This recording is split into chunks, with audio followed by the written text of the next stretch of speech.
Hello again. Welcome to TV Barbados.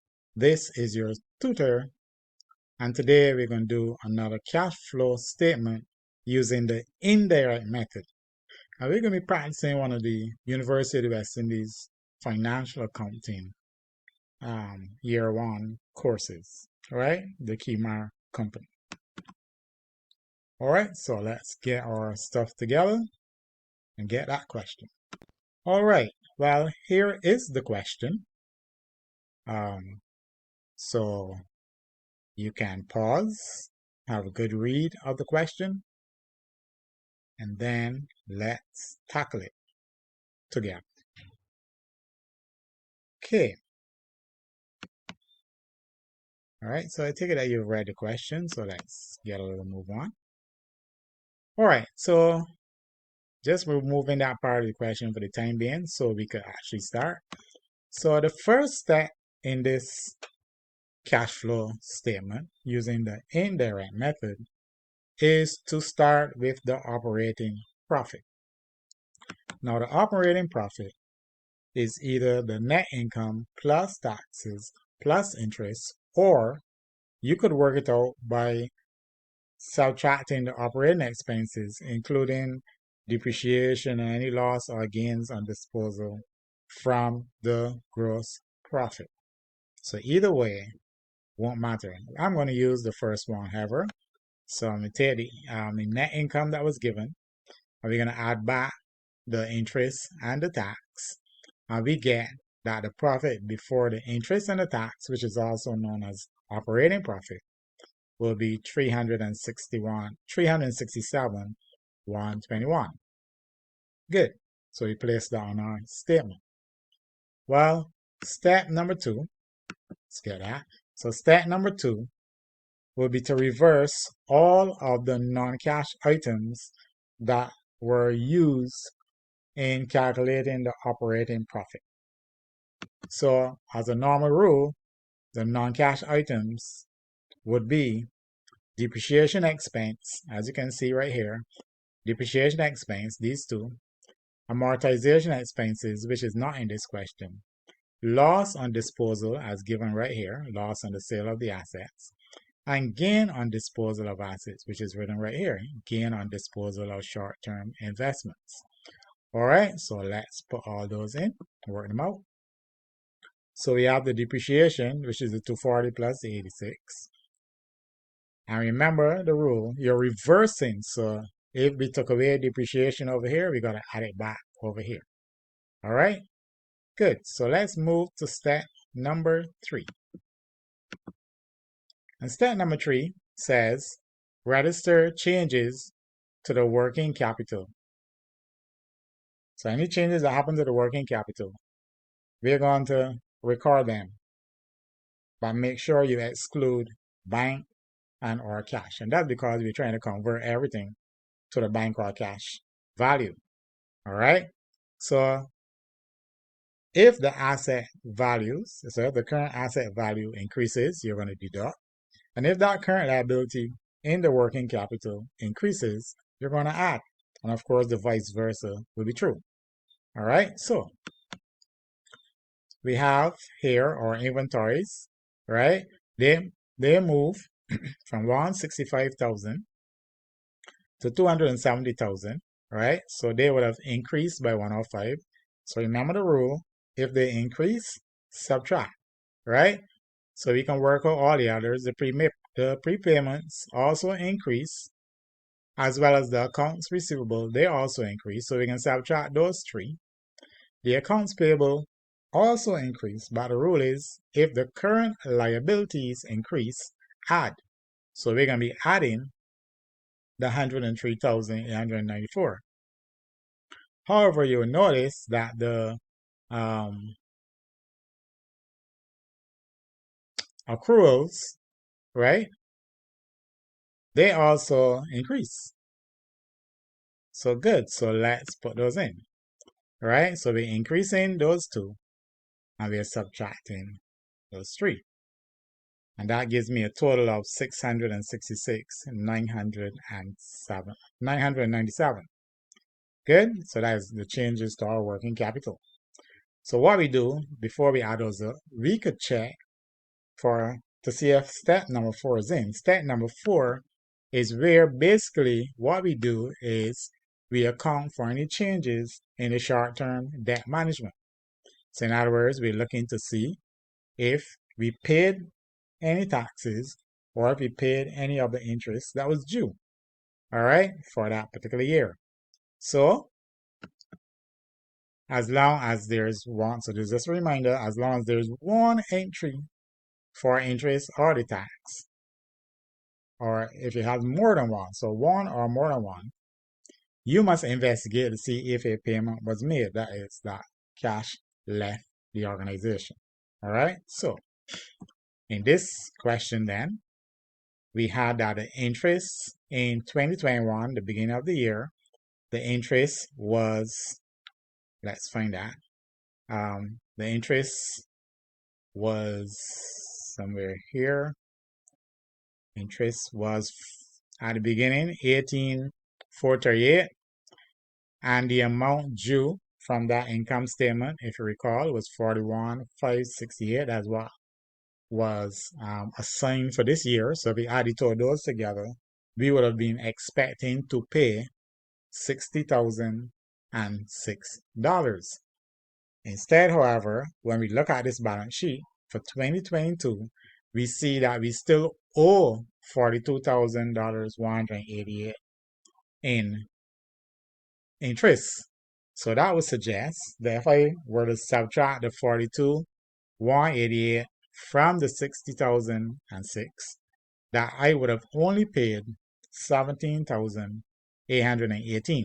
All right, so that's what was paid for the interest. And for the tax, since it only appears on the income statement but not on the balance sheet, then clearly we paid that tax that was due.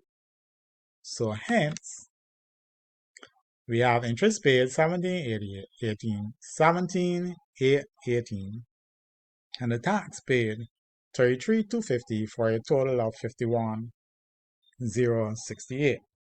So from here now, we could easily then work out cash flows from operating, including the short-term debt management. All right? So therefore, that answer is $571,900. So that's the first part of the cash flow statement, because remember, cash flow statement has 3 sections. We're looking for answers, right? You want cash flow from operations, cash flow from investing, and cash flow from financing. So which means now we're going to move to the cash flow from investing. So we're going to be looking at step number 5, right? And step number 5 says investigate the changes in the non-current assets, especially or particularly where cash was used. That is, we either bought an asset or we sold an asset for cash. All right, so when you look at the data, so if I superimpose the data over here, we see that it says on the first line, new plant assets and computer equipment were purchased. And we also see that we sold old plant assets, right? We sold those, and we even sold some short-term investments. All right, so anyway, let's check it out. All right, so for the old plant assets that we sold, it clearly says we collected $36,000. So that is cash received from disposing the asset. That's not a problem. And we also received the $16,750 from the investments that we sold. So therefore, those 2 areas where we received money for getting rid of things that we own. Now for the new plant assets, which the paper clearly says that we purchased, we need to work out. So how much did we actually purchase, right? So what we can do, now there are 2 ways to do it, and I'm showing you all 2 ways. One is just look at the values that were given. So you'll notice that the plant assets in 2021 was $537,500. And if I were to take out the asset that was sold, which is $87,000, right? I will take that out and then find the difference between the closing balance and what we got out here. I will get that the answer is 587,000. However, notice that if I do it the longer way, which is to remove the depreciation so that I use the book values rather than the cost values, then you will see that when I put in the 2021, it'll be 537,500 minus the 281,250.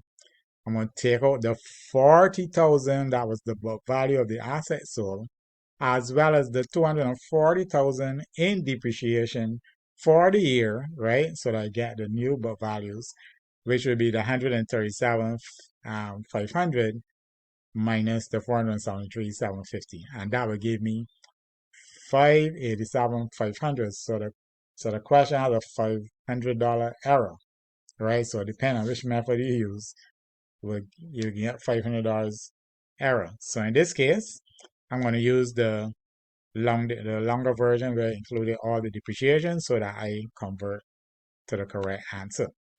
All right, good. So that is my take the computer that we bought. We subtract those two values and we get 200,000, or we could go the long way again and we will get $200,001. All right, so again, a little margin of error. The long-term investment, straightforward subtraction, 418,750. All right, good. Let's plug those numbers in anyhow, right? And we get that the change in the non-current assets is negative 1,153,500, right? Let me put on that negative sign. All right, 1,153,500. So now we're gonna go to step 6, right? I'm put on that negative sign in a second. All right, so step 6 says we're gonna investigate now for changes in equity and non-current debt. And of course, whether we paid any dividends. All right, so we were told that we did pay dividends of 70,000 as written here at note number 4, and that we also paid back some of the bonds at note number 7, saying that we repaid them in cash. So those two we know we repaid. So let's look at the shares themselves. Notice that the shares, they started at 343,000, and it clearly says that we increased these by 90,000, not for money, but by converting bonds. So if I increase my shares by 90,000 and then subtract the closing value, I will find out that the amount of cash we got for shares was 346,250. Similarly, for the bonds, they increase. So notice the bonds started at 325. We know that we converted 90,000 of those, but it was not for cash, so I will remove that.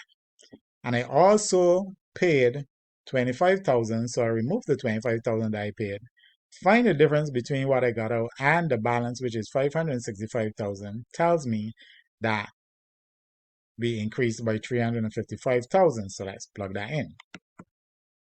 All right, remember not to include any retained earnings, right? So therefore, I've included that, right? Still forgot to put on that minus sign. I'm putting on though. All right, so therefore we have that the change in equity is 606,250. All right, so let's pull it all together now and conclude the question. All right, so there we have it.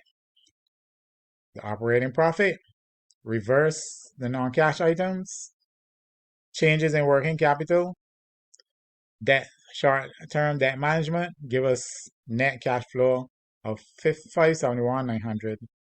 Subtract the change in equity, add that change in short-term debt management, and bam, we got the answer.